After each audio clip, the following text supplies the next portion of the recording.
بڑی طاقت بنیں گے آپ اگر آپ کو سہنا آ گیا اور برداشت کرنا آ گیا. چونکہ جب آپ برداشت کرتے ہیں نا تو اندر میں ایک طاقت پیدا ہوتی ہے. وہ طاقت آپ کی روح کو پرواز دیتی ہے اور اگلوں کے لیے تسخیر کا کام دیتی ہے.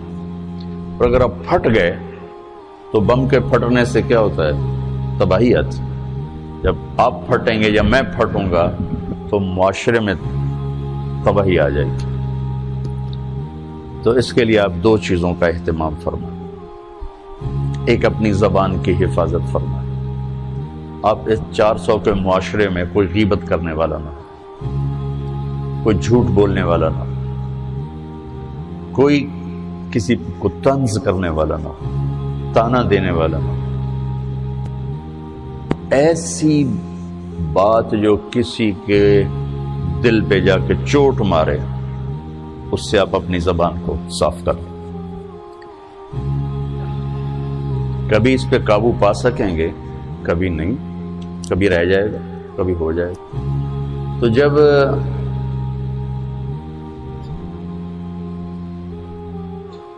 ہاتھ سے نکل جائے بات تو پھر اللہ نے ہمارے لیے توبہ کا دروازہ رکھا ہے. 2 نفل پڑھو, اللہ سے معافی مانگو, جس پر زیادتی ہو اس سے جا کے معافی مانگو. اس سے آپ کی مزاج میں ٹھہراؤ آ جائے گا.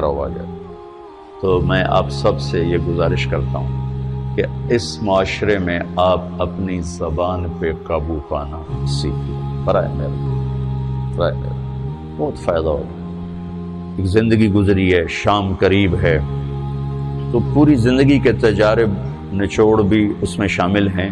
اور تجارب نچوڑ کو گولی مارو اور دیوار پہ ڈال دو. میرے نبی کا فرمان اس کے لیے کافی ہے کہ آپ نے فرمایا کہ 2 چیزوں کی ضمانت دے دو, میں جنت کی ضمانت دیتا. ایک تمہارے جو 2 جبڑوں کے درمیان ہے, ایک تمہاری 2 ٹانگوں کے درمیان ہے, اسے پاک کر لو, میں جنت کا ضامن بن جاتا ہوں.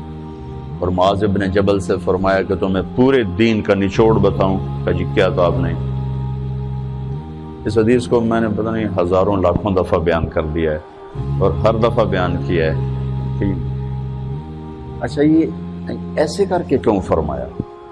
یہ پہلے کیا پھر کہا کف ھذا. اور کہا کس کو ہے؟ جن کے بارے میں آتا ہے کہ اس امت کے علماء کا جھنڈا قیامت کے دن معاذ بن جبل کے ہاتھ میں ہوگا. اتنے بڑے آدمی. 18 ہجری میں انتقال ہوا. 1434 ہجری میں اردن گیا تو ان کی قبر سے خوشبو آ رہی تھی. 1400 سال گزر گیا, ان کی قبر سے خوشبو کا آنا بند نہیں ہوا. اتنے بڑے آدمی کو کیسے سمجھایا؟ بچے کی طرح. معاذ اس زبان کے قابو. تو آپ سب کو, اپنے آپ کو بھی کہتے ہیں, وہ عرب خطیب کہتے ہیں اوصیکم نفسی اولا وایاکم کر کے عام طور پہ خطبہ شروع کرتے ہیں. تو میں بھی اپنے ذات سے شروع کر کے آپ سے یہ عرض کرتا ہوں بچوں کہ اپنی زبان پہ قابو پانا سیکھو. یہاں اس کی مشق کر لو. یہ چھوٹا سا میدان ہے, چھوٹا, ایک تالاب میں ہے آپ, تالاب. یہاں سے نکل کر آپ ایک سمندر میں کودیں گے جہاں کہ رشتوں کی فہرست ہوگی, تعلقات کی فہرست ہوگی, ناگواریوں کے خوفناک خاردار کانٹے ہوں گے, کہیں کہیں پھول ملیں گے ورنہ کانٹوں سے بھرا جہان ہے. اگر آپ نے یہاں پریکٹس کر لی تو پھر آپ اس میدان میں جا کر انتہائی خوبصورت معاشرے کا فرد بن جائیں گے.